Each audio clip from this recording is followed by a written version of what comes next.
Okay, we're live, but we got to let the stream breathe just for a few seconds. Make sure it's stable. Make sure we've got 5 gorgeous green check marks that Facebook's online with us. And we're good. Welcome in, everybody, to the Huddle Up podcast, presented as always by Mile High Huddle, powered by Overtime Media. I'm your host, Chad Jensen. With me, as always, is my partner in crime, my fellow football priest. You know him, you love him. He is Zack Kelberman. Zack, when last we were able to speak with our great community, the Broncos were pretty much dominating the Patriots. There was a crack in the veneer in the fourth quarter. Couple of really ill-advised interceptions on the part of Drew Lock allowed Cam Newton to fight back in and make it an issue. But the Broncos defense holds, getting a huge win. I mean, they overcome 9-point spread here and upset the Patriots at home, handing Bill Belichick, Zach, for what it's worth. This is only the 6th time since he's been the Patriots head coach he's lost coming out of a bye, and I don't know how many of those were at home, but wow, your gut reaction. Well, I had a feeling this game would be a blessing in disguise for Denver getting a pushback from, last Monday night. And it was. They were healthier. And the two players who made the biggest difference, I think, were Drew Lock and Phillip Lindsay. They wouldn't arguably have played if the game wasn't rescheduled again. A win is a win is a win. Like I said against the Jets, I don't care if it's by 1 point or by 40 points. I'm not going to try to be the wet blanket, though I will say there is no reason that game should have came down to the wire. The Patriots had no business hanging around at the end. If the Broncos' situational coaching and play calling, which we'll get into a little later in this podcast, was a little better, this could have been a blowout victory. That being the case, though, it's still a victory. 2-game winning streak now, going back home to Denver with a big showdown against the Kansas City Chiefs looming. And what did the Broncos just see? A Chiefs loss to the Raiders. That's a beatable team. The Broncos are riding high, momentum, confidence on their side. Things got a lot more interesting now, Chad. It was just the difference in tonality and energy. I mean, obviously that Jets win gave them a lift, gave them a boost, gave them back a little dose of confidence, but the increase in energy and swagger and confidence and intensity with Drew Lock returning to the field, with Phillip Lindsay back out there being that emotional firebrand, it was palpable. And as I'm typing up, putting together the thumbnail for the YouTube stream for this exact gut reaction, I'm thinking to myself, the Broncos jumped out and basically dominated this team. Yeah, they had their struggles in the red zone, but in both phases, defense, offense, they dominated the Patriots until that first Drew Lock pick in the fourth quarter. There is so much good to take away from this game, and what an emotional lift. And it's going to be really fun to break it all down. But Zach, to me, the biggest revelation coming out of this game, this victory, Broncos now sitting at 2-3, is the emergence of Albert O, who we now know, look, the Broncos quit blustering about the blocking. This dude's a difference maker. The rust was falling off him today in chunks. That was absolutely obvious. But this dude's still, Zach, let me just run this through for you. 6 targets. He only, hold on. I don't know. Is that, let me update this real quick. Bear with me 1 second here. Albert Okwuegbunam, 6 targets. 3 of those were in the end zone, right? Drew Lock loves his guy. Oh, it just disappeared on me. Anyway, I'll find it again. But Albert Okwuegbunam, that was the revelation. Get him on the field with Fant, Zach. I mean, the possibilities are endless.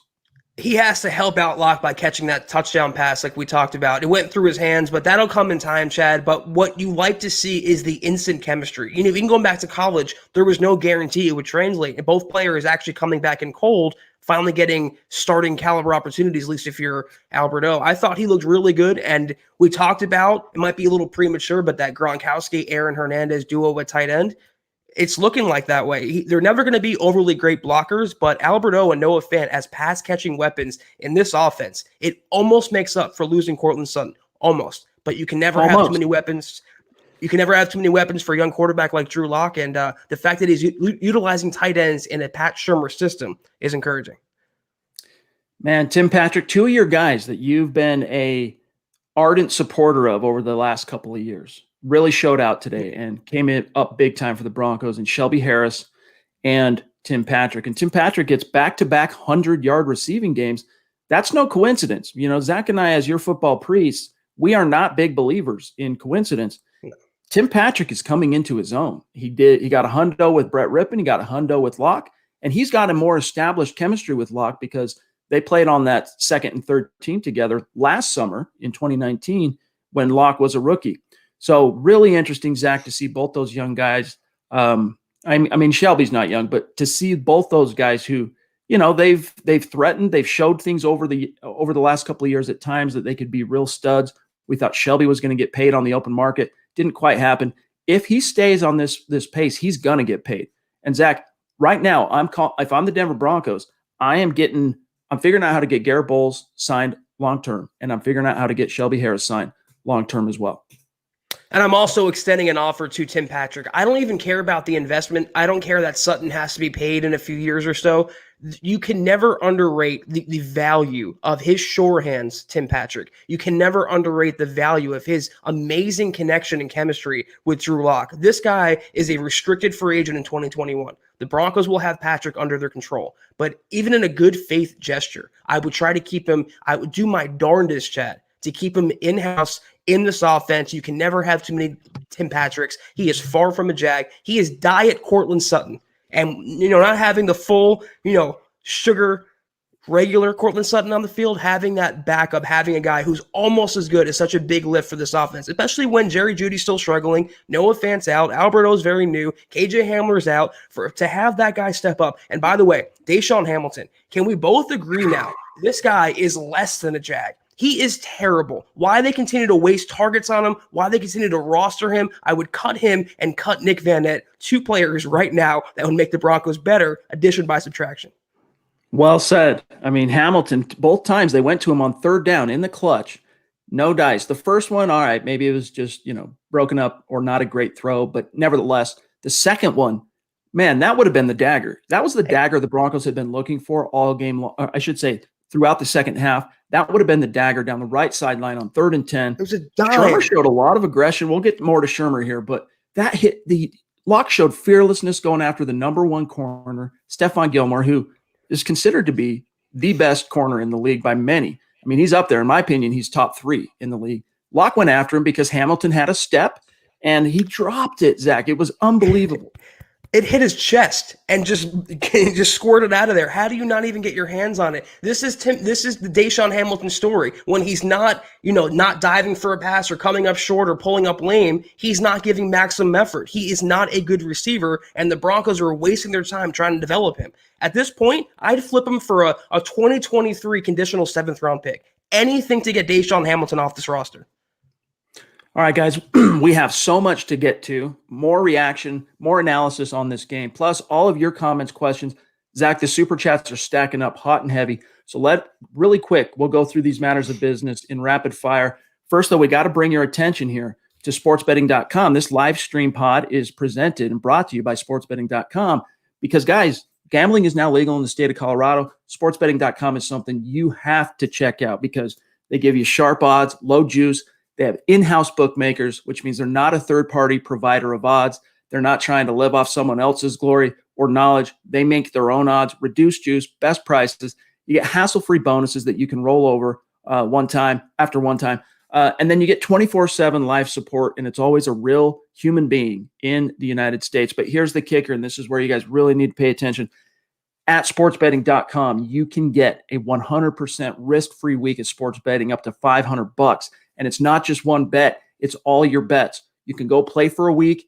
If your losses exceed your winnings at the end of the week, how it works is sportsbetting.com will cover those losses 100% up to the $500, and you can roll that over one time. So guys, support the companies, the sponsors that support the Huddle Up podcast, and head on over to sportsbetting.com/milehighhuddle. That's sportsbetting.com/milehighhuddle. Capitalize on a risk-free week of sports betting up to $500. All right, couple of quick other matters of business. I'll mow through these very, very quickly, and then we'll dive right back into what's on your mind. Follow the podcast on Twitter at HuddleUpPod. Connect with Zach and myself. We love talking to you guys and keeping the conversation going on Twitter. Also at Mile High Huddle. If you have those 2 accounts followed on Twitter, along with myself and Zach, you're not going to miss anything as it relates your favorite podcast and Denver Broncos breaking news and analysis. And then last thing, quick shout out here to head on over to huddleuppod.com if you're in a position to, and get your swag on. Get yourself a football priest hat, get a t-shirt, get a mug, get a face mask. Christy, her superstar designed MHH shirt has been flying off the freaking shelves, Zach, like our third-party provider can barely keep up with all these orders. Yeah. So, Christy, commission coming your way, my friend. You knocked that one out of the park. So it's another way to support what we're doing here, gang. If you're not in a position, though, to patronize the merch store, it's all good. Each and every one of you that are with us live, or if you're listening to this after the fact as a podcast on demand, all of you can do these three things. First and foremost, wherever you enjoy this pod, subscribe. Number two, and this is crucial, guys, on YouTube and Facebook in particular, like this video. And if you think, here's the litmus test, if you think Zach and I are doing a good job for you, share this video out there. That is the biggest and best testimonial we can get. It's as important, if not more so, than us going out and landing all the sponsors in the world. Share this video out if you think Zach and I are doing a good job. And one last thing, a shout out to our Facebook supporters who have just been phenomenal. And your support means the world to us. If you're on Facebook with us, 90,000 followers or so on Facebook, and you want to become an official supporter, just go to facebook.com/milehighhuddle, click the big blue button. You'll see it. Easy to, you won't miss it, and become a supporter. Shout out to you guys. Mile High salute. We love you. All right, Zach, one last thing before we dive in. Now, this is not a matter of business. This is personal. I just wanted to say thanks to you, Zach, to John, and to the community here, the Mile High Huddle community within Broncos country. I've felt the love big time, guys, over the last week. Had to miss, of course, Thursday night's podcast because I had a death in the family. My grandmother, God bless her, she passed away. And so I just wanted to say to everybody, I really was. This isn't lip service. I really was moved by the outpouring of support and just positive vibes and the prayers that I received from everybody. So, we're going to be okay. Everything's, it's a part of life. You grieve, you move on, and it sucks. But having the support of my friends, having the support of my colleagues, having the support of the community, Zach, it just makes it, it takes the edge off. That takes the sting off. So thank you. Chad, I'm sure I can speak for all of our community when I say, our thoughts and our prayers remain with you and your family through this, and we hope that you can find peace and comfort. It's never easy going through something like this, and you once mentioned it's a part of life, and it's unfortunate, sucky part of life, especially this year, but we're all here for you, Chad, and anything we can do, we will do. I definitely felt the love, so thank you again to each and every one of you. You made a big difference in my life, so thank you. Chris Hernandez, everybody knows Chris, 24-year veteran of the Air Force, bona fide superstar here at Mile High Huddle, and also he's up there on the MHH Mount Rushmore. We all know this. Jumping in, just showing support. He's riding the buzz right now, Zach. He's feeling it. Bottoms up to you, my friend. Cheers as well. And Mr. Castillo also jumping in. Appreciate that. You. Drew Lock has the arm, Zach, but not the smarts needed to be a franchise quarterback. Oh. He needs to learn from Brett, who threw 3 picks in week 4, by the way. Lock did little nothing at the line to recognize the defense. Now, Mr. Castillo, here's what I'll tell you, Zach, and then I want to serve this to you. I will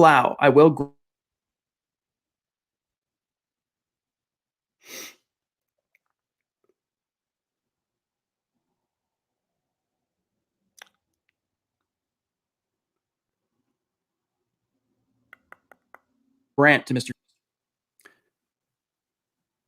Okay. I don't know if that was you, Chad. That bear with us. If that happens again on my side, just bear with us, guys. I don't know what's going on with my office internet today. It's been being a little bit weird.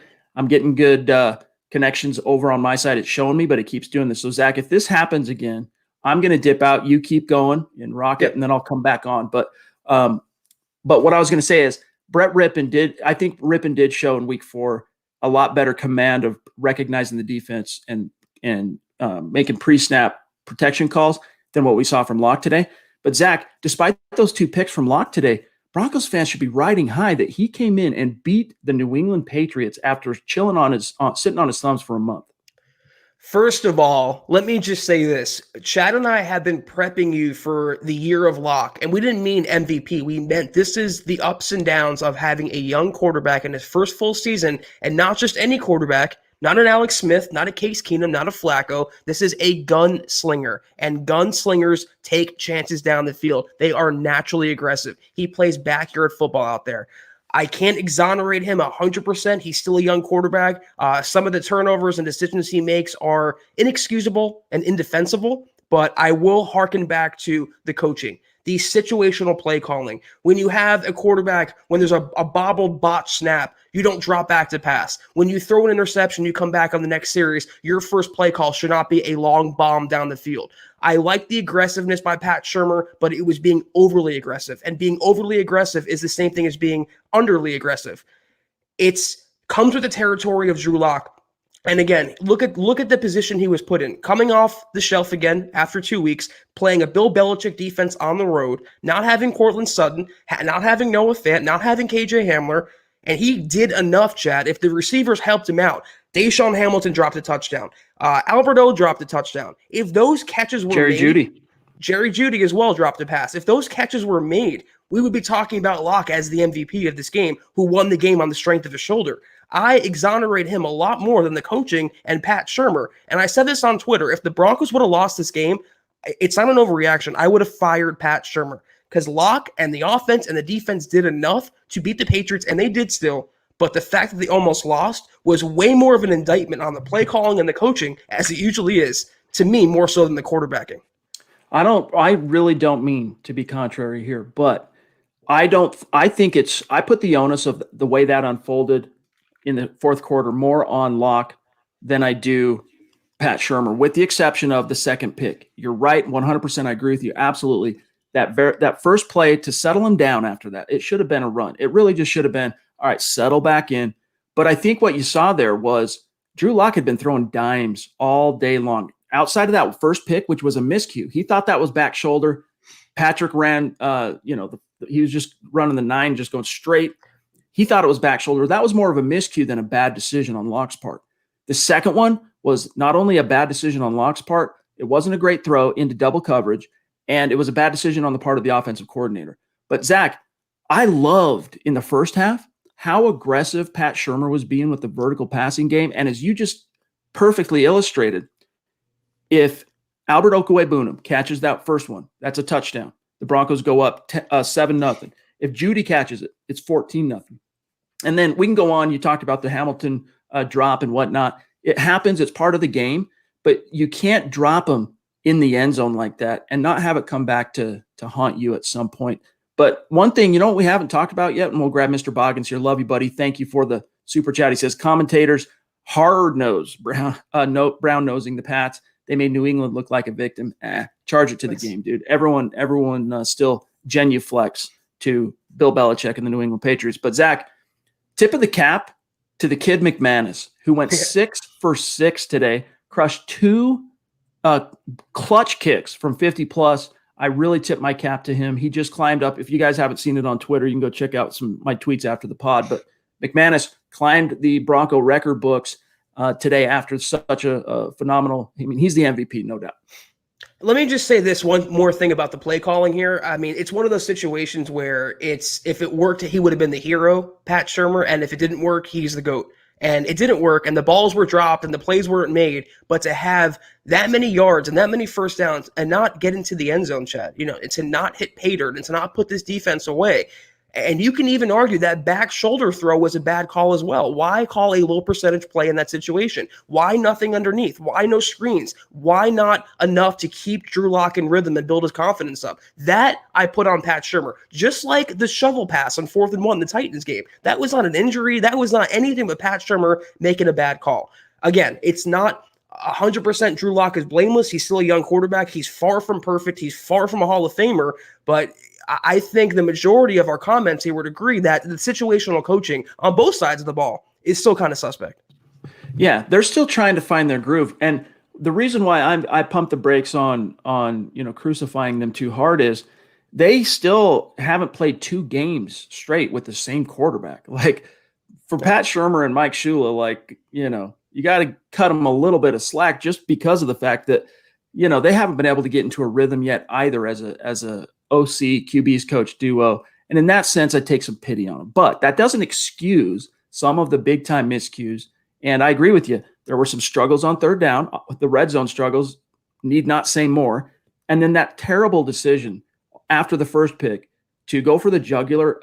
I mean, look, you could tell Locke was disappointed in himself. Normally, I think Locke is one of those quarterbacks that is great at shaking it off and moving on quickly, short-term memory. But you could tell the Broncos had this not only game one, but it was going to be an emphatic, strong, dominating victory. And that one pick called everything into question and brought up every Broncos fan right now is going to nod along to what I'm saying. Brought up all those old feelings about here we go again. It's going to be another collapse. And don't think for a second that Locke didn't have those thoughts enter his mind. And Zach, I think he kind of marinated on them a little bit longer than he might normally. And Shurmur should have been smart enough to say, let's settle down. Give Lindsay, who Dion brings up here. Thank you, Dion. Love you, buddy. Had a phenomenal game. 100-yard rushing, 101, in fact, on 23 attempts, as he says, 4.4 yards per carry. Why do people hate on Phil so much? He should be signed long-term, no doubt. We don't. As you know, Dion, Zach and I are the champions of the Colorado kid. I mean, we've taken the fiery darts of well-intended and Broncos fans, and even those that maybe aren't, in our criticism of the Melvin Gordon deal, because we thought Philip Lindsay should have got that money. But Zach, just for a second, Philip Lindsay, good Lord, it was good having him back. Yes, and guys, raise your hand in the comments section if you didn't miss Melvin Gordon at all watching this game. Anything that Melvin can do, Philip can do better. And he, like I put out on Twitter a few days ago, he will enter this game as the RB1A and he will finish the year as the RB1. He is just a dynamic player. He's always falling forward. He's always finding the hole. He can run inside. He can run outside. He is, to me, a true three-down running back, and the offense just takes a different complexion with him in the ballgame, similar to Drew Lock. And when you have them together, and also keep in mind, what wasn't Lock facing today, Chad, when he dropped back to pass? For the most part, that is pressure, that is continual harassment, that was sacks. He went down a few times, but DeMar Dotson was, again, another huge revelation at right tackle. And I will say, without beating a dead horse, I wish Dotson was the starter from week one. The Broncos' record would have looked different a lot by now, but it's very encouraging. Well said. Smith Corona jumping in. Thank you, my friend. Locke had a couple of dropped touchdowns, but the fourth quarter interceptions are concerning. It's definitely concerning. Locke essentially gave New England everything they needed to win. A win is a win in the NFL, so I don't want to be overly negative. Yeah, I mean, that's something Zach and I discussed right before we went live is like, hey, man, we could sit here and harp on that, 4 to 6 minute turnaround in which the Broncos just kept shooting themselves in the foot. Or we could talk about the, 55 minutes of football in which they basically dominated the Patriots. Yeah, they lacked a few, getting you over the hump type, from an execution perspective in the red zone and a few spots on third down. But overall, Zach, you saw the guys who needed the units and the players that needed to step up. Drew Lock, Philip Lindsay, Albert O stepping in for Noah Fant, Tim Patrick, Jerry Jeudy, another kind of he giveth and he taketh. Defensively, I mean, there were some studs today. The guys who needed to show out on defense today really did. Plus, Malik Reed emerged as consistent playmaker, 2 sacks. So you saw this team kind of take shape in terms of what we originally planned or envisioned this squad would look like in 2020, Zach, before the injury bug decimated the unit, took all the wind out of their sails. But what this victory does, Zach, now sitting at 2-3, even with the Chiefs up next, is it puts the wind back in the sails and gives this team some real momentum. And who was it that was in on the last fourth down pass breakup for the Broncos defense? That was Devontae Bosby. So again, him getting playing time, good things happened for the Broncos. Bryce Callahan came to play. The Broncos were even getting the benefit of the doubt from the officiating. Sometimes it's better to be lucky than good. To me, the Broncos were mostly both today. So very impressive win. And I will say this, credit where credit's due. I haven't been the biggest Vic Fangio fan this year based on what I've seen, but he had his guys ready to play from the opening whistle. They wanted the game more. They were hungrier. They were the better team on the field today. And dare I say, he might have outcoached Bill Belichick. That's a big coup for Fangio in year 2. And there were no effort issues. There were no intensity issues, no tackling issues, no gap responsibility issues, no blown coverages. This is the Fangio coach Broncos defense we were waiting to see since last year. And they're still doing it without Von Miller, without Jarrell Casey, without AJ Boye. Can you imagine if we had a full Broncos team this year? From week 1, nothing happened, Chad. It's still very maddening to think about. Yeah, if you allow yourself to go down that path, you could drive yourself crazy. So for now, instead of worrying about the water under the bridge, focus on the fact that the Broncos went into this game after a 17-day gap of inactivity and the NFL fiddling with their schedule. They get Drew Lock back and they get a win against a team that was favored by 9 points. And a hated rival. Now, not a division rival, But the next most hated rival that's not in division, obviously, even without Tom Brady, it's Bill Belichick and the New England Patriots. And Cam Newton's right under there, right? Cam Newton's another guy that, he's still yet to beat the Denver Broncos. I think he's now 0-5 career against the Denver Broncos. So, it's focus on the good. And Drew Hollenbeck jumping in. Love you, buddy. He says, buy some swag, $14.99. A win's a win. But New England shouldn't have been in this one. I'm so tired of Shurmur. And I feel that, Zach. I do understand why everyone should have high expectations for Shurmur, but I temper those expectations somewhat with the reality that he's yet to have a consistent cast of characters, even at the quarterback position, Zach. That's the most important thing. And if you don't have consistency there, all the best coordinators in the world. I mean, this was technically, the fourth quarterback, even though it's the same guy, it was the fourth quarterback to start a game, fourth different starting quarterback, although, of course, Locke had started 3. But it's different week in and week out. It's basically, with the exception of going from week 1 to week 2, it's been different for these guys. And so for that purpose and some of the injuries, for me, the jury's still out on Shurmur in terms of I'm not ready to tender a verdict on him one way or another. He needs more time. He needs more of a sample size with Locke. Let it unfold. Let it happen. Yeah, I can't sit here and deny that, injuries and a weird offseason and all these new moving parts didn't affect Pat Shurmur and still does. But again, that has nothing to do with 4th and 1 tight end shovel passes or having your quarterback throw a bomb when he just got picked off. That is just coming down to play calling. And again, this is a guy who was a head coach for the Browns and the Giants. He's been around the NFL block for quite a while. He has to be better in that situation. And maybe I could speak for the majority of Broncos country who's kind of not tired of Pat Shurmur, but seeing his inconsistencies and his criticisms. I'd say we're not worried about the wins and losses or the stats so much. We just don't want Drew Lock to be mishandled. We want the Broncos to develop Drew Lock the correct way and not stunt his development with another shoddy system. Is the reason they fired Scangarello. Supposed to get a big improvement in Pat Shurmur. I can't sit here and say that Pat Shurmur is a giant improvement on Scangarello. Maybe you can, Chad, but it's a negligible difference to me through this at this point. I've just seen a lot more. I don't want to get too bogged down in the schematic differences between Skangs and Shurmur up to this point. What I've seen with Shurmur, though, is a better knack for adapting and more of an aggressive penchant, more of a pushing the envelope kind of mindset. And I think that fits better with Drew Lock. However, Scangarello, I think, did what the Broncos needed him to do.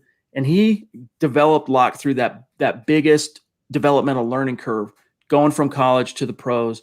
And I think all the big steps that Locke took, going from IR in the 13-week exile to starting in week 13, and the massive improvement you saw from him from that third preseason game to when you saw him again in week 13, credit goes, and deservedly so, to Scangarello for that. But schematically, I think Shurmur still has the edge. But I want to see him, Zach, be smarter in critical situations. I mean, even look at how slapdash those Patriots plays were on their final possession, where they're doing the end around and the toss and then it's like those are FU plays from McDaniels. They were, but they freaking worked. And so that's McDaniels, who's a veteran that just knows when to call the right play in the right moment. And it didn't end up getting him over the hump, but when he called those plays, Zach, every time they worked. And Mr. Castillo says, on Locke's defense, there were a lot of drop passes. I counted 4 in the end zone.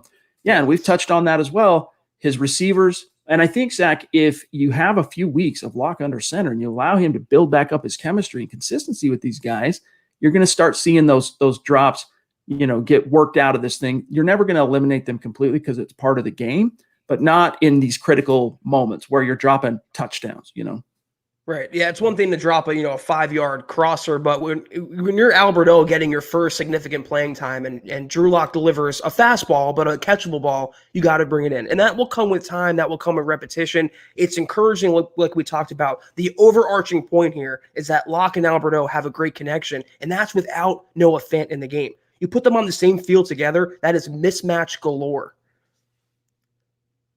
Marvin jumping in. Appreciate you, my friend. A name we don't recognize on Super Chat. Welcome. Welcome and thank you. He says, finally get to catch you guys live. Thank you for everything you do. Marvin, we're happy to have you. Stoked to meet you. Thanks for joining us. Just remember, we're live every single day, 6 p.m. to 7 p.m. Mountain. That's 8 to 9 Eastern, with the exception of game day. Game day, we come with the gut reaction immediately following. So you can set your watch to MHH as long as you know when the Broncos play, the game day and the time you know that you're going to see Zach and I coming live to you immediately following the game. So thank you for your support, my friend.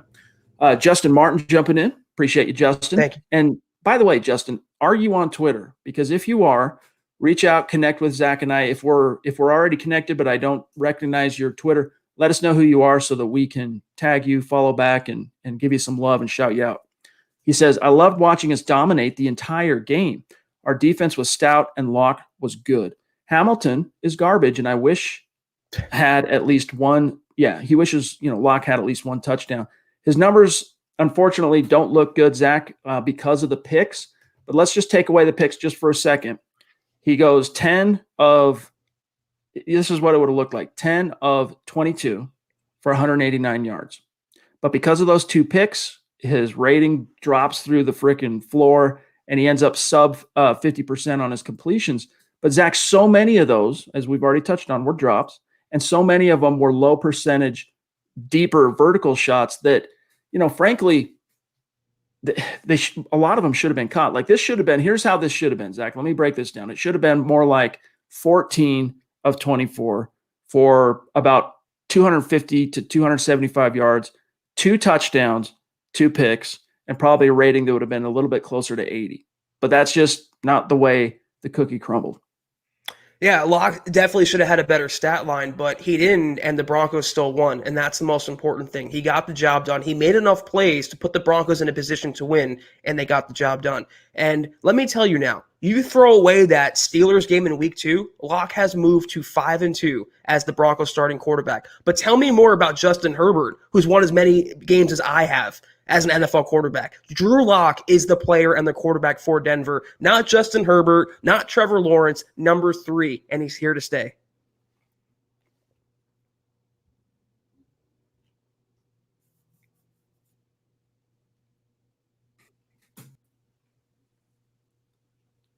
There we go. All right, real quick, guys. I think it's on my end, Zach. So what I'm going to do real quick, you and John carry the torch. I'm going to sign out and come back on. Right. Do your thing. I'll be back in like 2 minutes. I'm going to try something I think ought to help us out. So I'll be right back, and everything should be fine. Cool. Terry jumping in here. Broncos country rocks. # state of being. Thank you so much, Terry. Hope you're enjoying the victory up there in Canada as well. And guys, real quick, a little aside while Chad's restarting his router. I'm not trying to take anything away from Broncos victory. They beat the Patriots. Their season's back on the right track. They have momentum now. Locke looked really good, I think, for the most part under center. Not perfect, but a lot better than Brett Rippon, a lot better than Jeff Driscoll, a lot better than the crap show we saw last year. The Broncos will be okay, guys, and celebrate this victory. It wasn't pretty, but I'd rather win ugly than lose pretty any day of the week, and I'm sure you guys would agree with me. But, John, let's keep going through this. Take some more questions here. What do you got? There we go. It's Naj jumping in. Big time donation, Naj. Thank you so much. $49.99. He says, feels great, brothers. Back-to-back games now. Defense closed them out. Not having Gordon and some key drops hurt in the red zone, in my opinion. Listen, maybe I'm biased. There, Chad's back with us. Maybe I'm biased, but I don't think Melvin Gordon made much of a difference had he played in this game. The red zone calls, had they been there, they would have converted without Melvin Gordon. The touchdown by Albert O, you talk about the drop by Deshaun Hamilton. If this game, the score was accurate like it should have been a Broncos blowout. We're not talking about needing Melvin Gordon.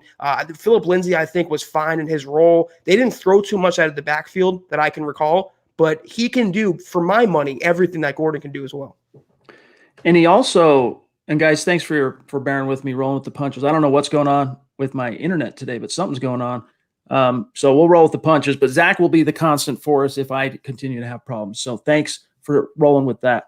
But what I love to see, Zach, was just simply that emotional spark that, the intensity that Lindsay brings to the table. And, even if he's not quite utilized the same way in the passing game, you have, even without Cortland Sutton and even without Noah Fant, Zach, you have so many weapons you can go to.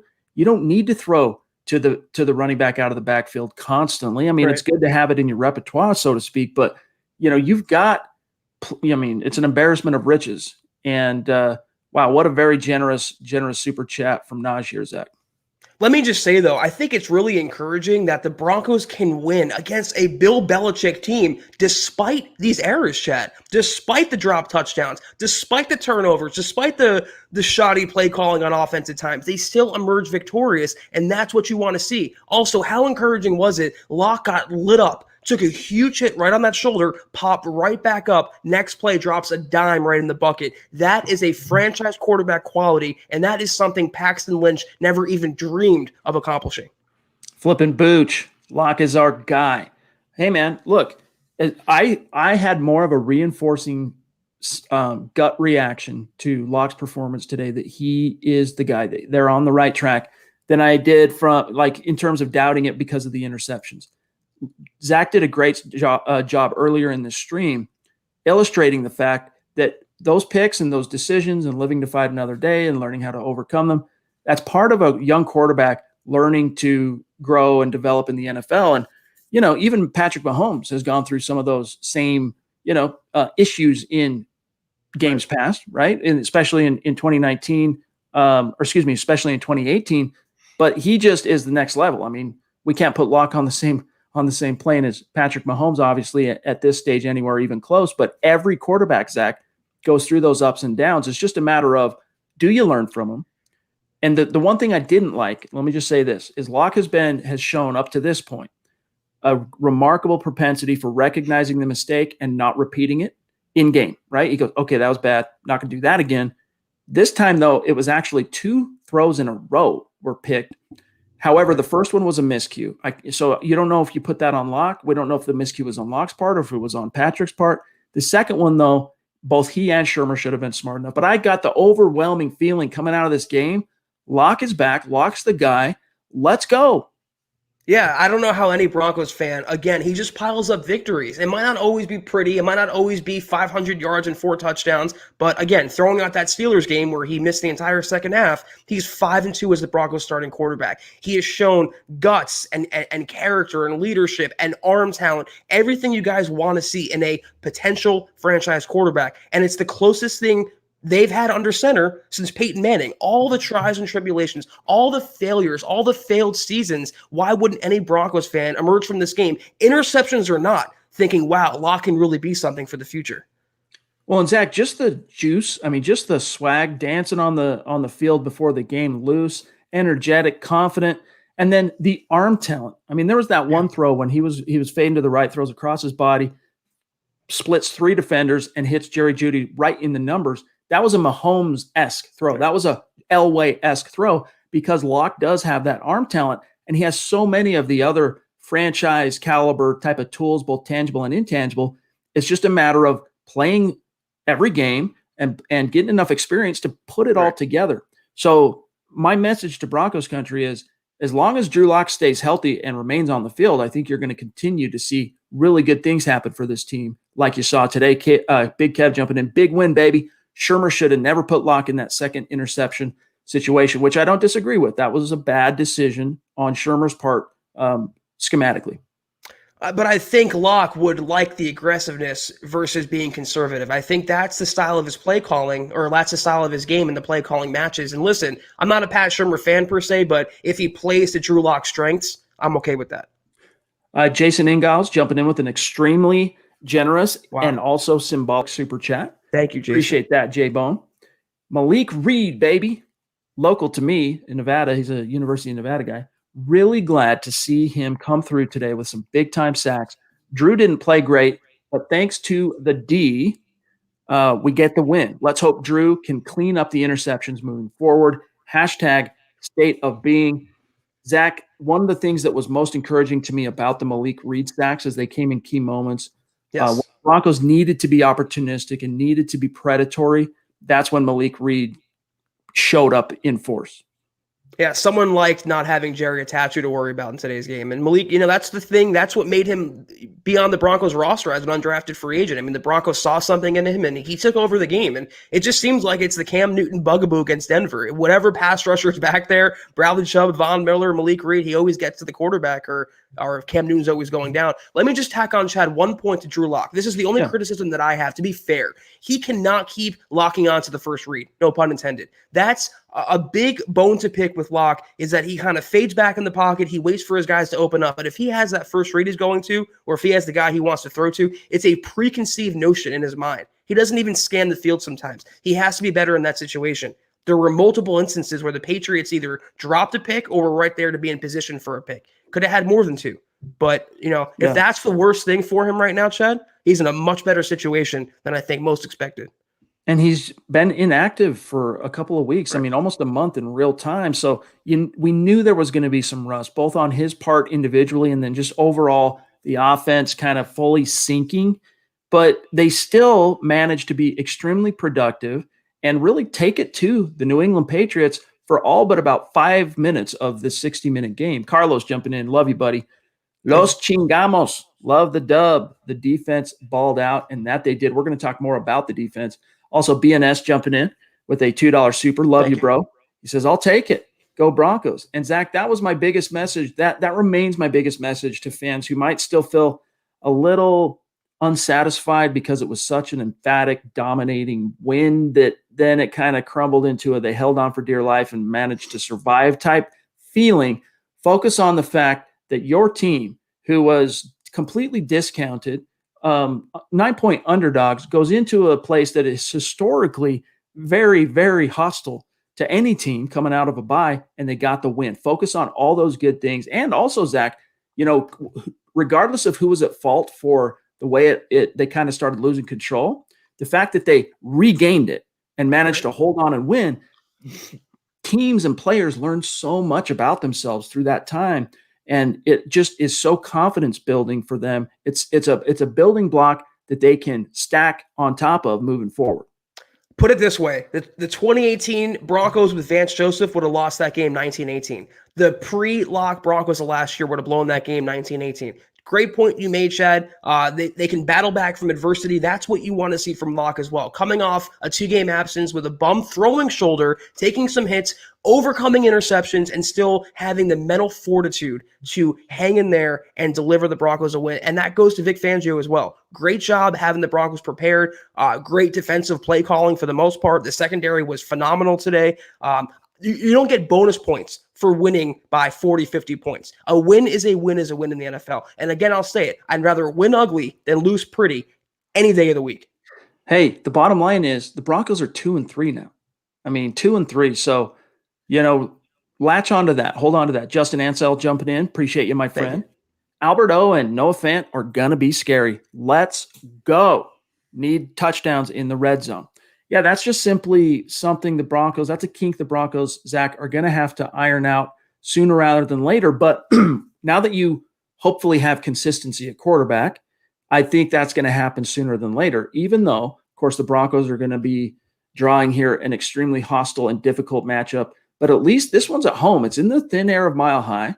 And, the Broncos have a fighting chance if they can. Just think about this, guys. The good teams, like those plays in which Albert Okaway-Bunam dropped the one touchdown, Judy dropped another, Hamilton dropped the deep shot down the right sideline. The good teams make those plays, right, in the key moments. And that's what the Chiefs do. They're used to making those plays. They're used to coming up big in those key situations, whether it's early in a game or later. And the Broncos had those situations on a plate. It was served up to them by the football guys. They said, here you go, feast yourselves, rock on. And they came up short. If next week, though, they can put themselves in those same situations and capitalize, they can go toe-to-toe offensively with Patrick Mahomes, especially, Zach, if Vic Fangio's defense continues this momentum it has. I mean, talk about going from kind of being a bend but don't break, middle-of-the-road type D the first 3 games to the last 2 being sack, masters, pressure. I mean, that last 4th down play that you talked about where Bosby, he did get a little bit lucky because the guy stumbled, but nevertheless, Fangio sold out, 0 blitzed him, sent both safeties. And I like it. I love that. I was like, good for you, Fangio, showing some belief in that your corners can cover. And it worked, man. It forced Newton to unload earlier than he liked to, and it affected the play. And so for those reasons, I'm a lot more inclined to take on an optimistic tone for week 7 instead of just coming out of this going, all right, guys, now we're 2-3, but we're going to be 2-4. Let's talk about what happens in week 8 and beyond.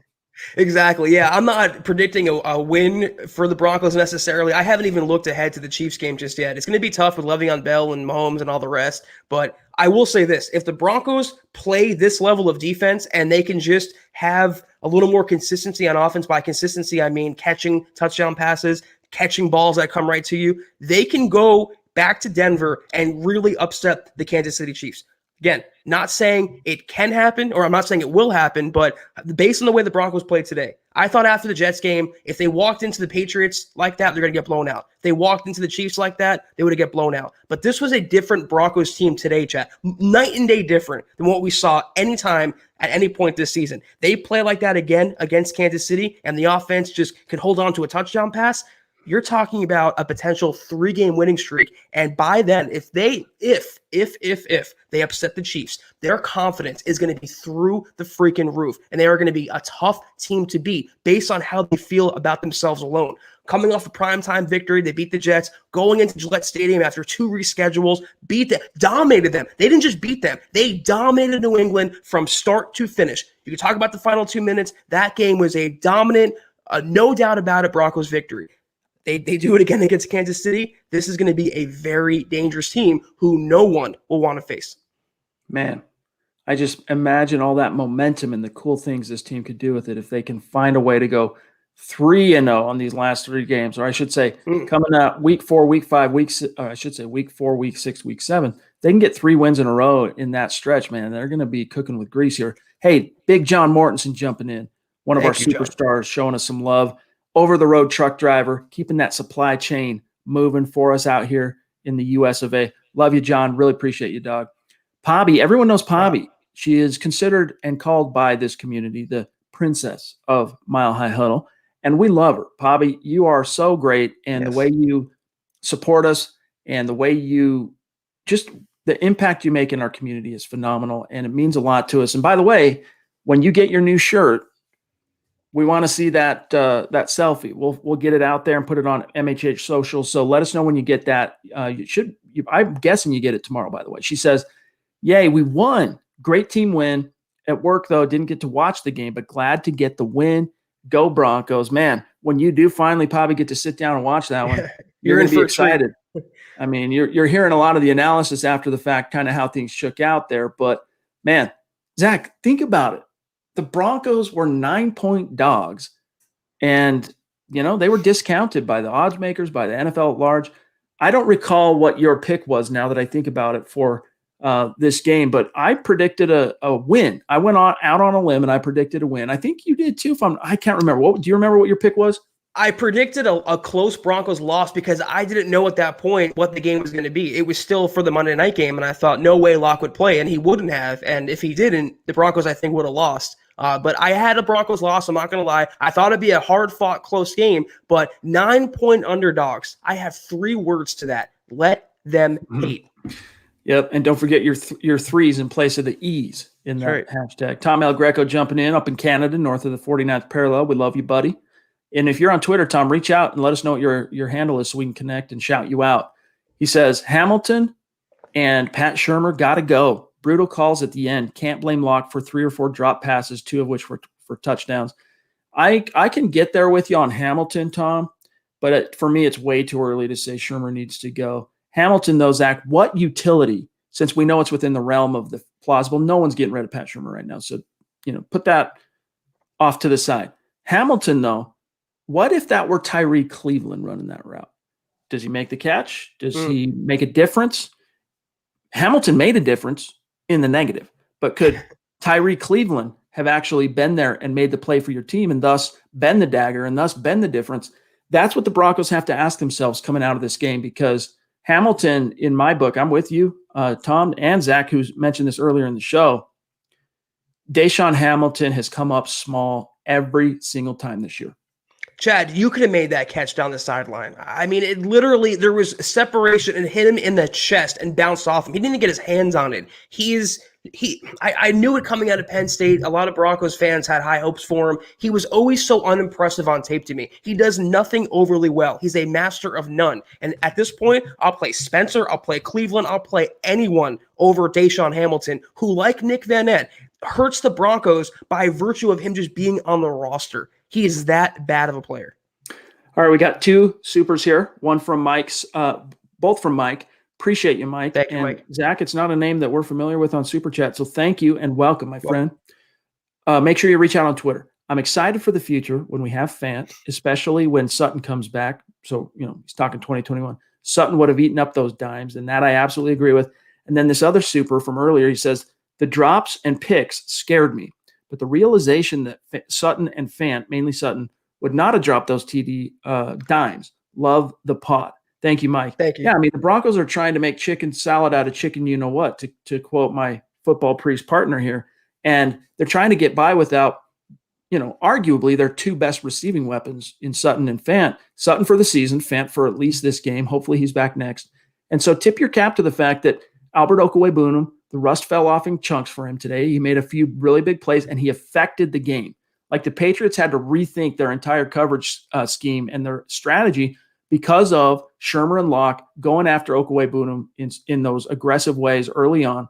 And then look, Jerry Jeudy, those little plays make all the difference, that he just continues to just be close but no cigar. He'll eventually start making those plays consistently. And then Patrick has been the saving grace for this passing offense through all the losses, the ups and downs with the different personnel pieces. Zach, your boy, Tim Patrick, has been the saving grace, and Z-Dub, really appreciate that, my friend, and the support means a lot to us. Smouse in the house.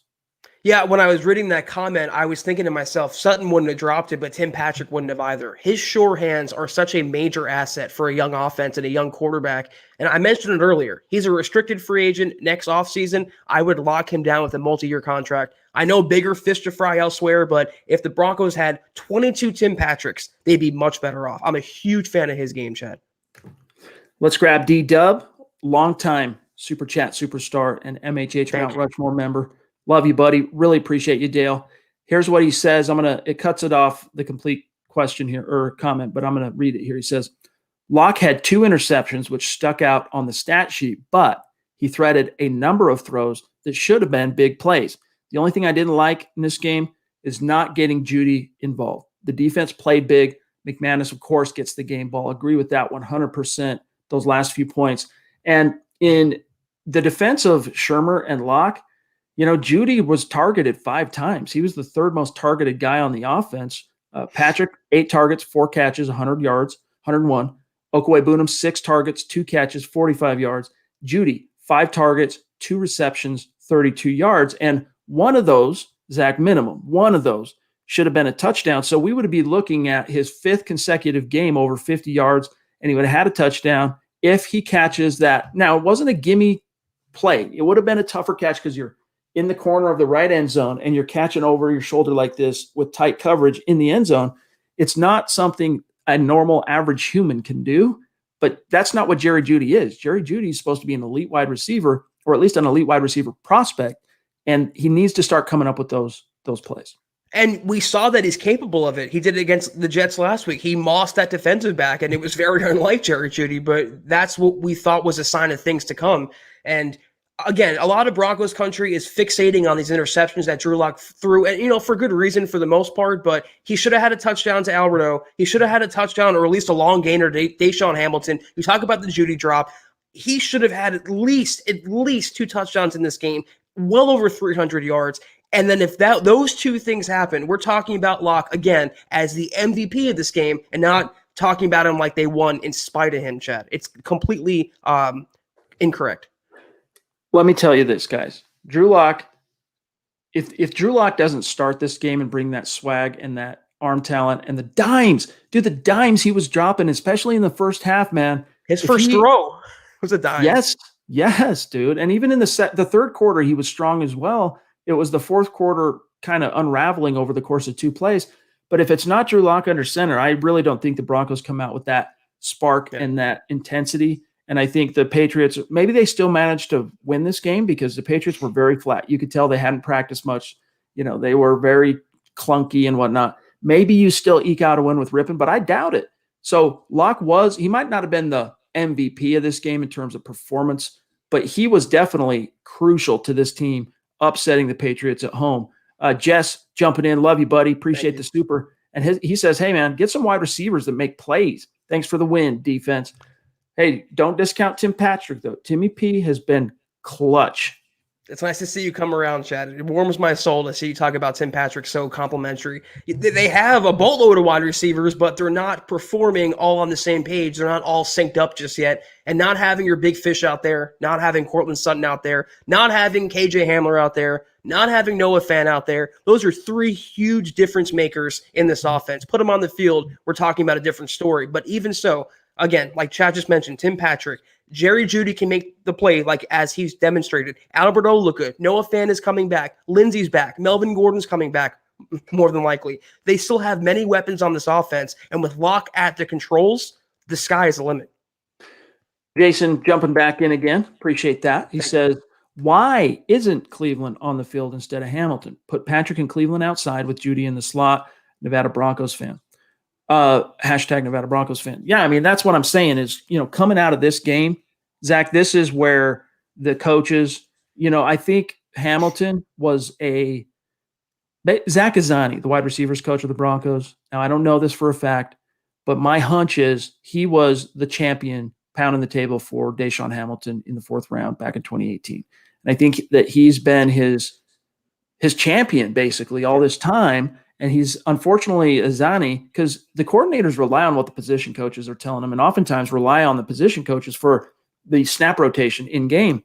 And I think at this point, Izzani and Shurmur, they all have to face the fact that Hamilton is more of a liability for you out there in terms of, when the chips are down, you can't count on him making the play. And not only that, but you don't know what you're missing out on if you have a Cleveland in there instead of him.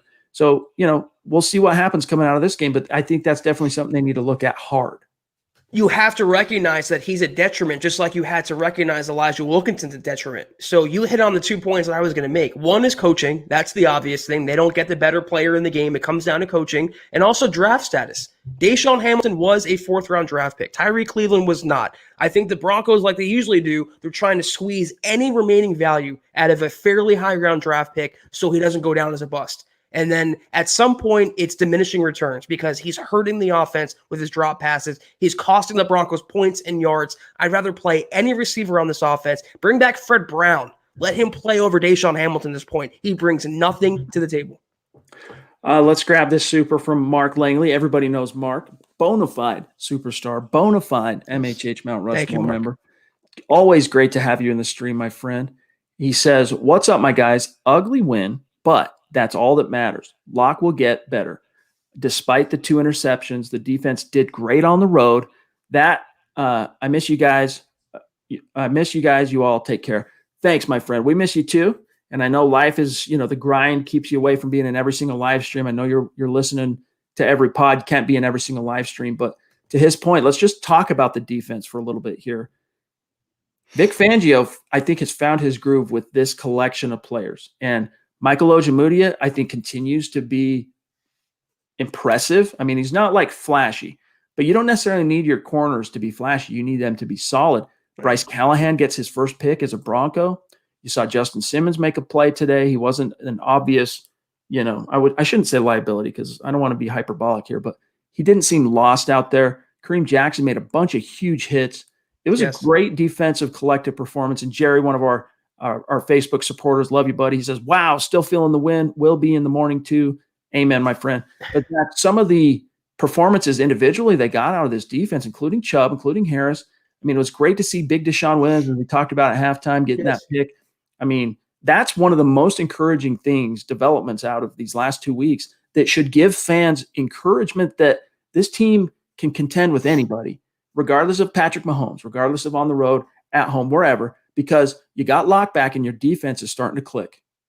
There were a lot of great individual defensive performances today, but that made the most difference, the point to me that made the most difference was the defense played together better overall. It wasn't just the secondary, or wasn't just the defensive line, it wasn't just the linebackers. It was all 3 phases, the entire 11-man defense, and also the play calling.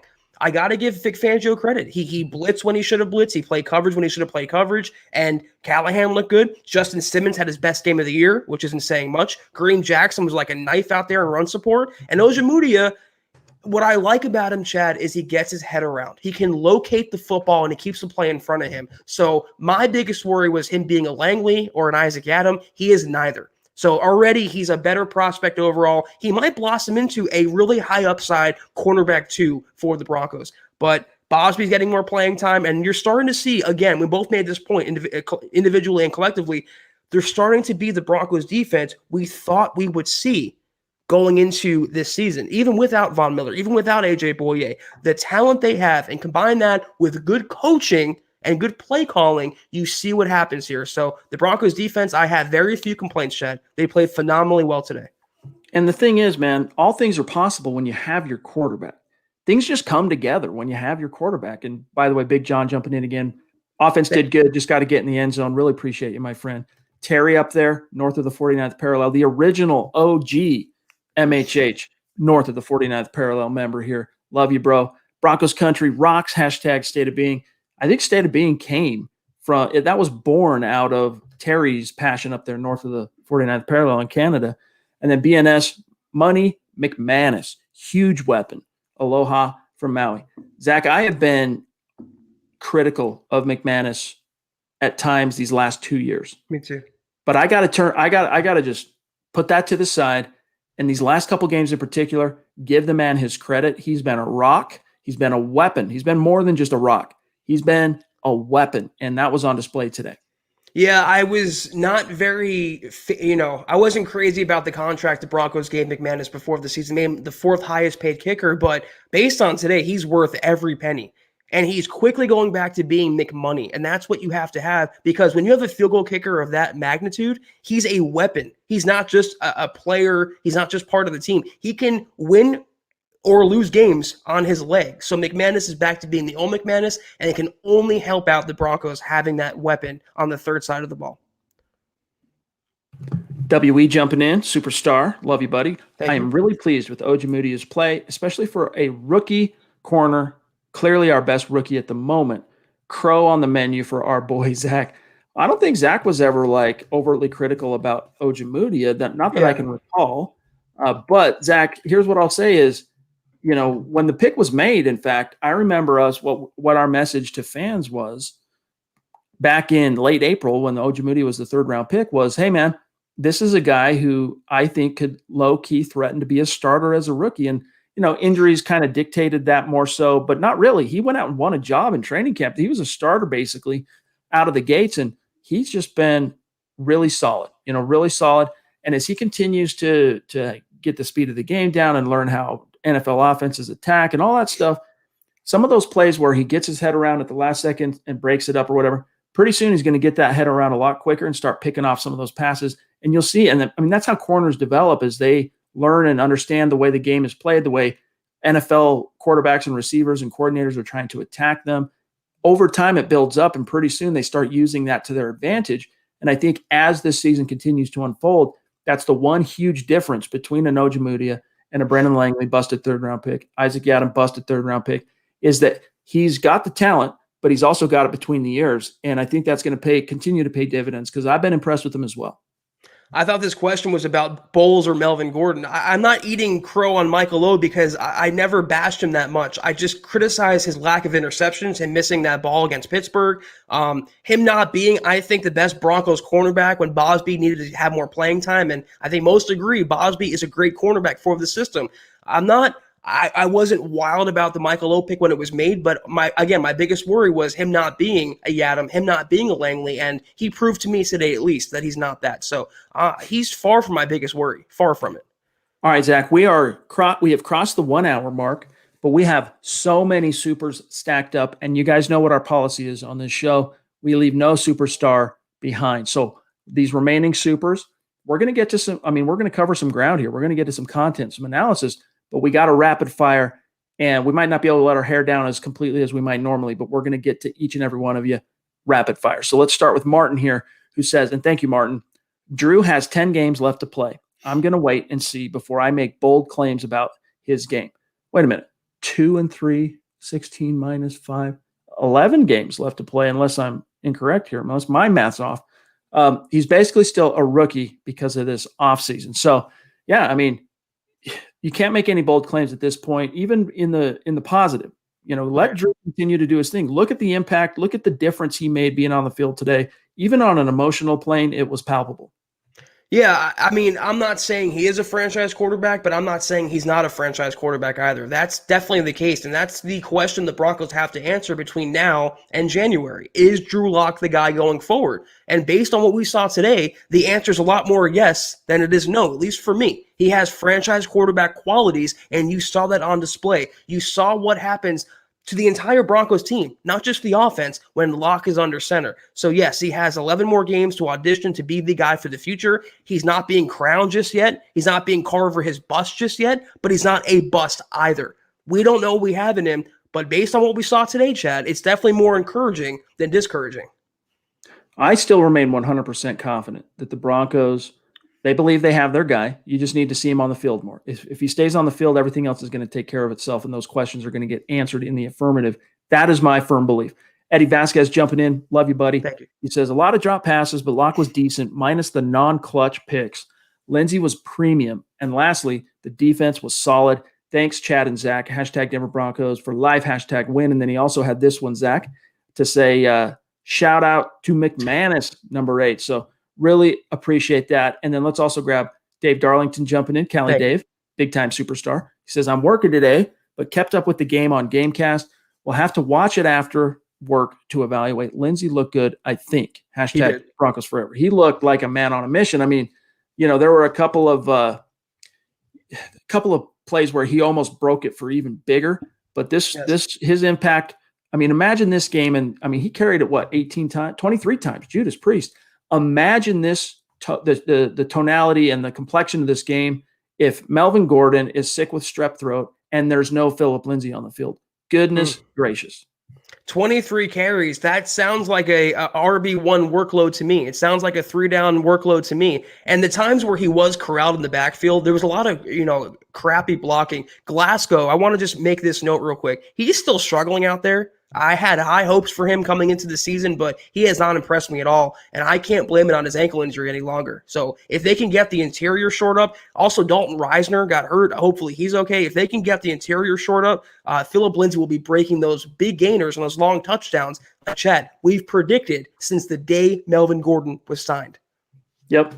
Amen. Seth Jenkins, a new first-time superstar from small town Utah. Really appreciate the generosity, my friend. And Seth, if you're on Twitter, make sure you reach out and connect with us. He says, I've been listening to the pod since right before the draft. Love you guys. Then he goes on to say, which I can't show the whole thing, it feels great to get the dub when no one thought we would. It wasn't beautiful, but I'm hyped. Zach, I think Broncos fans like Seth, and again, thank you, Seth, deserve to be hyped and feel hyped right now, because if you can win ugly, it's like you go in and play the Jets. That was an ugly win. They won ugly. But when you can win ugly against upper echelon talent, and teams and opponents like the Patriots, now you really are onto something. Good teams, playoff teams, find a way to get it done. So many of Bill Belichick's career victories have been so ugly, even with Tom Brady glory years, Chad. As long as you get that W, nothing else matters. Stats, numbers, anything. Winning ugly is infinitely better and always will be than losing pretty. Isaiah 1127 jumping in with a couple of super chats back to back. He says, and thank you, Isaiah. He says, hashtag Cali Broncos country. For Locke, not playing since week 2, had some solid throws that should have been touchdowns, and some he should have thrown away to avoid the picks. Thoughts? And then he goes on to say, also in one that I can't grab, but it says, the Colorado kid is back. Hashtag 30 pay me. So to his point here, though, Zach, that he had some solid throws that should have been touchdowns. Maybe he should have thrown away to avoid the picks. The first one, Zach, maybe I really don't know whose fault that was. He thought it was back shoulder. Patrick kept running. We don't know. The first one, I'm not going to render judgment or blame quite yet on that as far as who to point the finger at. The second one is definitely on Locke. And Shurmur, both. They share that. Don't throw it into double coverage, whatever you do. I mean, if it when in doubt, throw it away.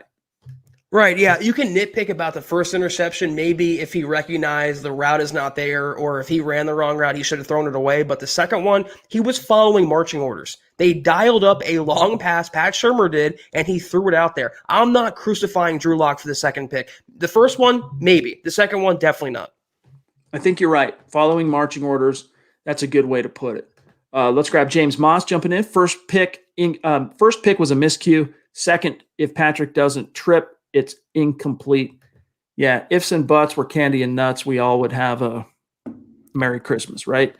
The fact is, no play unfolds perfectly. There's always going to be that trip up. There's always going to. Sometimes it's just, design wise, strategy wise, you just got to be on point. And in that moment, I think Vic Fangio is going to be going to Shurmur saying, "What in the hell were you thinking?" Yeah, and if they can correct that, if they can get on the same page, they're going to be a much more successful and efficient offense. But when you have that many red zone opportunities and facing an elite upper tier team, you have to capitalize. Again, the Patriots, a win's a win. I'm not knocking the win, but the Patriots had no business hanging around making it a one-score game in the fourth quarter. The Broncos should have blown them out. They can get a couple things worked out, Chad. They will put a lot of points on the scoreboard. Carlos Oliva jumping back in again. We really appreciate you, my friend. Thank you. He says, Locke's got a rebound versus the Chiefs. Hashtag chingones. Yeah, I mean, I don't think it's so much of rebound, guys. I don't think anyone would be even using the R word right now if he doesn't throw those 2 picks, because he went in and popped the freaking Patriots in the grill, sent Cam Newton back to his house in is probably a short-term rental in Boston with another loss. Bill Belichick kind of popped in the face as well. The Mike Tyson right cross, boom, down. And that was Drew Lock, along with everybody else. It was a great collective performance, but the fact that he threw those 2 picks, yeah, you want to see him learn from that and improve. There was some coaching complicity there, but whatever the case may be, they just have to harness this momentum, Zach, against the Chiefs. How do you rebound from a win? If they lost this game, that's one thing. If they lost because he threw 2 picks, that's one thing. But he did enough, and the Broncos did enough to win. I'm not knocking a quarterback who I believe is 5-2. I'm not counting that Pittsburgh game. I'm not knocking him for getting the job done. It's not always going to be pretty. But if he could have played a lot worse as well, and he energized the entire offense. So rebound, no. Play a little better, play a little smarter, maybe. Better play calling, maybe. But rebound from a victory, no. Jamal on Facebook. Everyone loves Jamal. He's got one of the coolest names, too, in the MHH community. Jamal Killings, for those of you listening after the fact. Cam Newton hasn't been himself since Super Bowl 50. True. I agree, man. Something changed for him emotionally ever since that. I mean, talk about a underdog story. I mean, no one was picking. This Super Bowl 50 was so similar to Super Bowl 32 in terms of, the Broncos were like an afterthought because the whole trope and all the storylines were no way the Broncos can get over the hump with Peyton Manning, half of his physical capacity tied behind his back. As good as this defense is, the Panthers are just too big of a juggernaut. It wasn't even a conversation in the national perspective for the most part, and the Broncos went in and just dominated the Panthers. So, yeah, something's changed emotionally for Cam, and I think part of it too, though, Zach, in his defense, here's what I'll say. The injury bug, it's no respecter of persons. It can strike anyone indiscriminately, and it definitely levels the playing field. I just can't get over these Lock comments. And let me just point something, not that one. The point this comment out, Lock's first sack could have been avoided. You think for a fan base that's been so starved for wins the last 5 years, so starved for quarterback victories and quarterback success and quarterback development, especially a young guy, why are we nitpicking? I am the king of nitpicking. No one nitpicks more than I do. But how do you watch that game, which should have been a Broncos blowout and was a Broncos win? How do you nitpick to this extent? Was he perfect? No. Was he the worst? No. Would they have won without him? No. That's what I firmly believe, Chad. I agree. I mean, ease up on your boy. Marcus Duran jumping in on Super Chat, another name that we do not recognize on Super Chat. So thank you, Marcus. Welcome, Marcus. Welcome indeed. Very proud of the defense, says Marcus. Chubb's arm grab reminded me of Super Bowl 50. That's something we were talking about on this halftime stream. Drew's arm looked good, and Lindsay is the man. Shout out to McManus. Go Broncos. Yeah, man. I loved Chubb. Let's talk about Chubb for a minute. I know we're long, but we're here. Let's talk a little bit about it. We'll have to, remember, guys, the gut reaction is more about us sharing just our emotion, raw emotion, gut and reaction and analysis after the game, and talk and also soaking up your gut reactions and emotions after the game.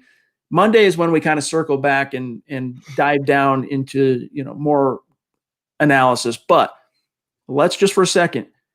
Are you ready to say Bradley Chubb is officially back? I thought he was back last week. I don't see him being hampered. I don't see him being tentative. I think his run defense is on. I mentioned on the halftime stream, his run defense is on point. He's getting around the quarterback. And even when he's not getting the sack, he's still pressuring the quarterback. Pressure is production. I would venture to say, I mean, what did he finish with today? He had 4 tackles, a sack, which was a sack fumble, and a solo tackle. I mean, for a guy missing Von Miller and still coming off the injury and still facing a good Patriots team, I think he's mostly back. And that's what you want to see, him impacting games, taking games over, being worthy of the number 5 overall draft pick. I was encouraged again today for Bradley Chubb. By the way, Carlos, we see that other super. I can't grab it. It's too far back where he says, love you guys. Keep up the good work. Carnales, really appreciate that. Zach, we got to do a few more reverse engineers. And while we do that, though, Anthony's point here is, again, why did the Broncos not run the clock out? They decide to pass and it gets intercepted, crappy coaching. Yep. And that's not something we disagree with. These are miscalculations that hopefully this coaching staff that's still kind of learning about itself and the personnel and all, these are moments they got to learn from. But at least this time, Zach, they're learning from it from the benefit of victory instead of loss. Right. Yeah, I mean, if a young quarterback throws an interception, there's 9-year-olds playing Madden who wouldn't come out the next series throwing a long touchdown, a long bomb down the sideline. Shurmur has to be better. You can call me a Shurmur hater all you want, but that's bad situational coaching, and it's putting Locke in a bad position. Other than that, it's fair game to debate how good Locke was, but if Shurmur can just tone down the aggressiveness and be a little better situationally, this offense will be much better off. Colby Collier, however I pronounce it. I'm sorry if I butchered your name, my friend. But thank you for the super chat, jumping in, a name we don't recognize. So welcome and thank you. He says, what can we do in short yardage situations? Other teams have this. Like today, easy quarterback sneaks with Cam. Well, first of all, ask Zach and Dak Prescott about how quickly a quarterback sneak can go south for your whole franchise. Right. Good point. But, Philip Lindsay's not a power guy. Those are the type of situations where it would have been nice to have Gordon. Look, Royce Freeman, Zach, he is barely, in my estimation, a jack. Like he's barely just a guy, barely just a guy. So I think that, and combined with maybe, this offensive line, just its forte is not power, and that's pretty evident and obvious up to this point. They're going to have to come up with some oomph there, though, Zach, because they have shown a propensity for just not being able to close those short yardage situations. Yeah, but can we get some play action maybe? Something to keep the defense off balance, not having a 3-wide or a shotgun or, just a power O. Mix up the offensive play calling. Have a screen to Philip Lindsay. You don't need Melvin Gordon necessarily in goal line. It comes down to better play calling. And again, it's from the same guy called a 4th-and-1 tight end shovel on the goal line when he had Melvin Gordon. So with or without him, the coaching has to be better because they have the talent, Melvin Gordon aside, to get the job done, to punch the ball into the end zone. Christopher jumping in, DL44, longtime listener, superstar in our community. Good to see you, Chris. Thank you. Thank you. He says, Sylvester Williams and Malik Reed and Justin Simmons showed up. How about that BMAC contract now? That's another good point to the whole BMAC storyline is, the Broncos paid him, and I don't know if I would necessarily say I was overly critical because what are you going to do? I mean, you need a kicker, and kickers are hard to come by, good kickers in this league. But I wanted to see him get out there and really justify and earn that contract because he hadn't been that good over the last preceding 2 years. And so far, so good, Zach. He's really earning that bank. He is, yeah. And I'll eat some crow. I'm not going to eat crow on Michael O. I'll eat crow on Brandon McManus. He was the MVP of the game. He was the difference in this ball game for Denver. Sylvester Williams, I'll eat crow on him as well. I thought that was kind of a wasted pickup like Billy Wynn last year, but he made some plays. Deshaun Williams, I'm happy for him. Shelby Harris. The entire defensive line balled out today, Chad. And Simmons had his best game of the season, not saying much, but something to build off. Him and Kareem Jackson both looked really good, especially in run support. I'm going to have to ask my guys at Broncos HQ about this. Why is, with Jonathan Harris, the defensive lineman who previously had the number 92, on the reserved non-football injury list? All right, he's not coming back this year. Why did Sly not get his 92 back? He's the first-round pick of this team. He's a Super Bowl 50 hero. Why is he wearing 73 when the guy who has 92, Jonathan Harris, is an afterthought? I mean, he's done nothing for this team. I don't know what the exact institutional traditions, rules are surrounding that. Maybe he just owns the number in season, and Sly's like, look, it doesn't matter enough to me to give you money. But if I'm Jonathan Harris, I'm acquiescing. I'm genuflecting and saying, Sly, look, all right, maybe you're not Ndamukong Suh, but you have meant something. You have a historical place with this franchise. Here's your number back, dude. Can you give me like $1,000 maybe? No? Okay, here's your number still, give it to the man. Yeah, if I'm Harris, I'm saying make me an offer. But I think from Sly's perspective, he's not worried about his number so much as having a place on the team. He knows it's very tenuous, and he knows he's probably brought back for the short term. So I like that approach. Being a first-round pick, you could have easily come back to Denver and flex and been like, let me get my number, made a whole hullabaloo. He just wants to go out and play. And he played well, and the more he does that, he can hold off DeMarcus Walker and maybe even Draymond Jones. That's true. That's a good point. Real quick, John, sorry to do that to you. I've left this one up here real quick hold that one from Ryan. Let me just grab Jess. He was waiting. He wants to know, can we go on a 2011 run if Locke stays healthy? I think it can happen. I mean, again, when you have your quarterback, all things become possible. Right. Now, does that mean the Broncos are, cruising for a Super Bowl? Of course not. We can't say that. It's way too early. They're 2-3. I mean, they've so many personnel losses, but could they go on a run and force themselves back into the AFC conversation, Zach, so that when you get to mid-December, Von Miller actually has a decision to make? That's right. And I think, yes, my answer to you is yes, that can happen if, and there's the caveat, he stays in the lineup, stays healthy.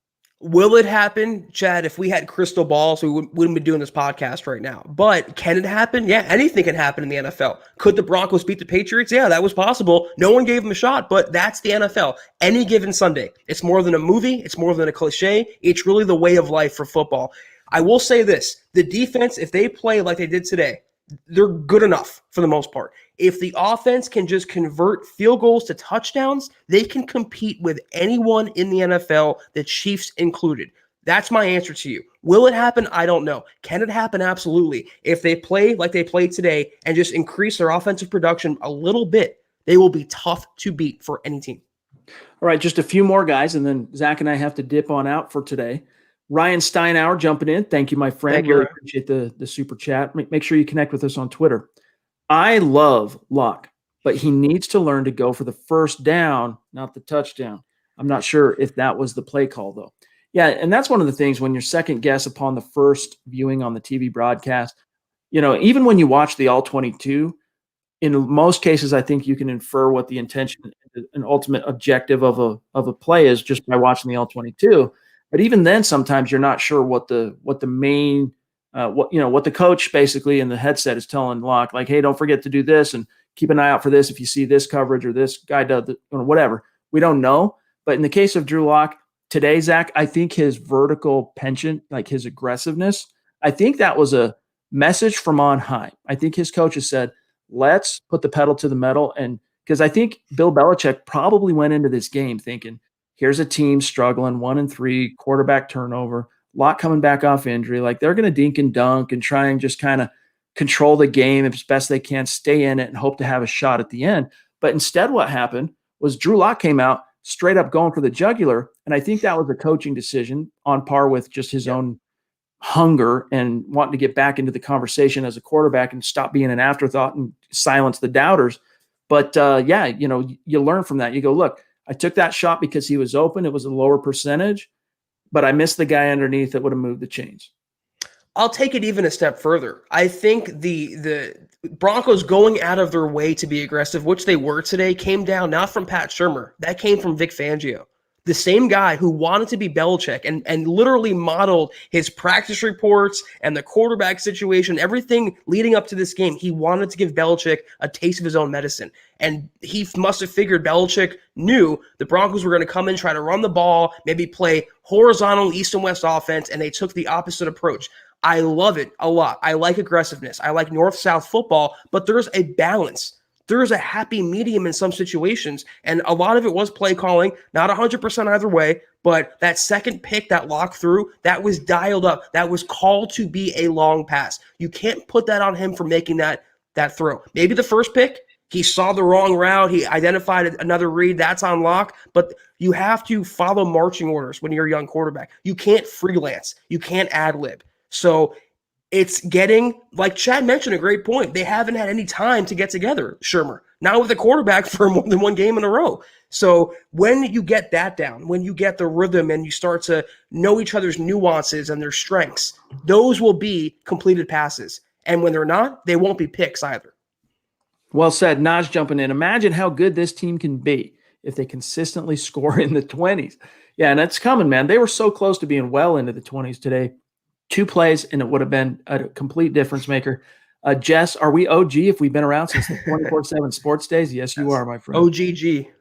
Prank Films jumping in again, my friend. Good to see you again. Thank you. Do you think the justification, this is a really good topic, of releasing Todd Davis has paid off with the defense, with the run defense? Also, do you think Elway would trade for anyone at the deadline?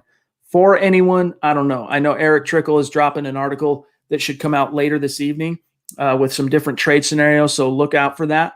But to his point, Zach, the Patriots entered this game number 1 in the league, averaging 180 yards on the ground. The Broncos allowed him to get over a hundo, but remember, Cam Newton was completely stymied. He had that 32-yard rush and then a 13-yard rush on their final possession, on those final 2 possessions. Up until that point, the Broncos had completely shut down the Patriots' rushing attack to the tune of somewhere around 80 yards compared to their 180-yard average. So the Broncos' rushing defense has been, in my opinion, one of the best in the NFL. So you can't really second-guess that decision to let Todd Davis go. It looks like the Broncos kind of knew what they were doing in that case, even though I still think Todd Davis is a great 2-down thumping, run-stuffing linebacker. We wish him the best in Minnesota. I think it was a lateral move. I haven't seen an impact one way or the other from Todd Davis's departure. I think Josie Jewell and A.J. Johnson can make up for one Todd Davis and run support they have. My gripe, though, is why isn't Nigel Bradham playing? Why isn't he on the roster? Why isn't he on the field? They're still getting worked by tight ends and running backs and losing contain in the middle of the field. Josie Jewell ran like a dinosaur today on that long Cam Newton scramble. You want more athleticism, and that's what Bradham brings to the table. So to answer the question, I don't see an impact to Todd Davis's loss, but I would like to see Bradham get some more playing time opportunity over Josie Jewell. The queen of MHH jumping in late. Really appreciate you, Christy. Good to see you. Your T-shirt has been a smoking hot hit, so thank you and congrats. As if you missed it earlier, I said your commission check, it's in the mail or it's coming here soon. She says, hey, guys, caught the end. Hope you both enjoyed the game. Nice to have another win. Thanks for all your work. Really appreciate that, KR. And we hope you all enjoy this win. You deserve this win. Yes. Tom El Greco, and then we got to get out of here. I think there's 1 or 2 more, but we really got to muscle through these. Thanks again, Tom. He says, unsung heroes, Zach, Chubb, Simmons, Jackson, Callahan. They're not so unsung. I mean, those are the MVPs of the game. You could throw Shelby Harris in there as well. The guy just makes plays every single ball game. # pay Shelby. BNS jumping in again. Thank you, sir. 53 straight games to start his career. Iron Man, pay him. Who's he talking about? John, what did I miss here? Let me see what was above. Unfortunately, I don't really have time to look for additional context. Shelby? I don't know who he's talking about, but because pay Shelby either way. Okay. All right. Appreciate that though, my friend. All right, let me just see. I think we've caught everybody here. Oh no, we got Steve Baumgartner jumping in late. Good to see you, my friend. Talk about a superstar in our community and an OG. He says, hey guys, I have hope for next week. We'll get AJ Bouye back, Draymond Jones, Noah Fant, DeMarcus Walker, Hamler next week. I think you'll probably get AJ back. I think you'll probably get Fant back. Good chance you get Jones. I don't know about Hamler, though. And I'm not sure about Walker because Walker, when you have guys like Deshaun Williams and you have guys like Sly Williams who've come in, Band-Aid guys, and they're making plays, like, do you want to upset that apple cart? Maybe you ride it out with him on IR because there's no limit. Like, you can keep him on IR until you want to bring him off IR. Once he's served his 3 games, you can bring him back at any point. So what do you think? I wouldn't play, Sylvester Williams over Draymond Jones, but I right now would give him the reps over DeMarcus Walker. It pains me to say. I think for sure you're getting Bouye back next week. Noah Fant, he was a game-time decision, so he could have played today if the Broncos really needed him. Both those guys for sure. To me, Chad, KJ Hamler should be on IR for 3 games just to rest up that hamstring. He's still a ways away from returning. I wouldn't think he returns, though I want him to, because that would mean less of Deshaun Hamilton, and we all could use more of that. By the way, BNS was talking about Bowles with the 53 games. Oh, okay. And I really was the first quarter of the season. I was happy to see him playing well, Bowles, but I was like, let's hold off before we get out over our skis on. Let's just get him signed up. But I'm ready now, dude. Maybe you could say, well, what 5 games over 3 games or 4 games? How come now you're changing your tune? He has been a stud, dude. I'm sorry to tell the haters, Garrett Bowles is playing at a near elite level at left tackle.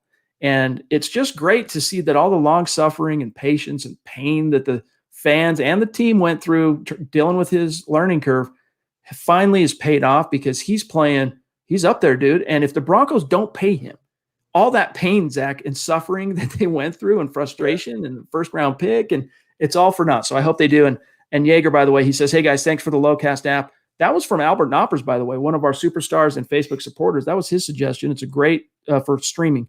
I thank you properly. Can't figure out Patreon. We're not on Patreon, my friend, but if you would like to super chat, that's one way that you can support what we do here.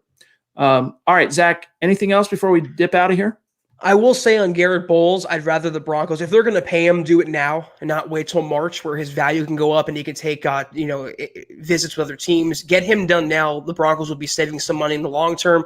I've been very, very hesitant to crown Garrett Bowles as being refreshed and renewed and new and improved, but it's looking like now it's not a fluke. It's not just a trend. It's consistency, and that's what we want to see out of him.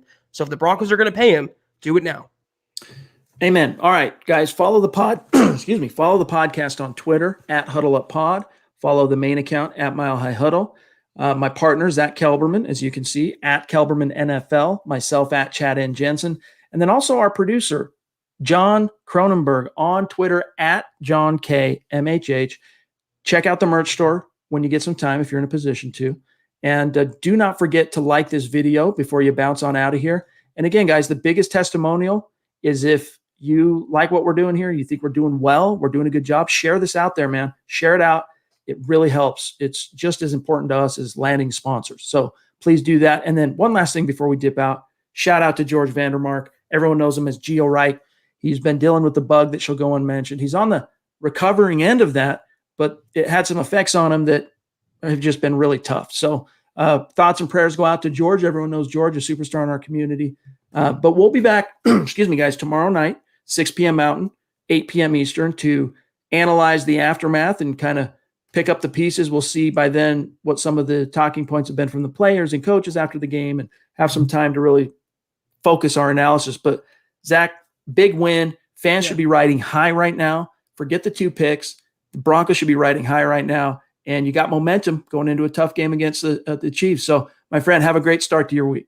You too, but tough game, but beatable game. As the Broncos prove, when they play to their standard, to their potential, they can take down even the best teams in the NFL. So, yes, don't poo-poo a victory. Don't look for nitpicking and don't look for splitting hairs. A win is a win is a win in the NFL. You never apologize for them. You never discount them. The Broncos are on a 2-game winning streak. That is the overarching point for today. All right, guys. Thanks for sticking with us. Mile high salute to our Super Chat superstars. We love you, and our Facebook supporters. For John, for Zack Kelberman, I'm Chad Jensen. We'll see you tomorrow night, 6 p.m. Mountain, 8 p.m. Eastern.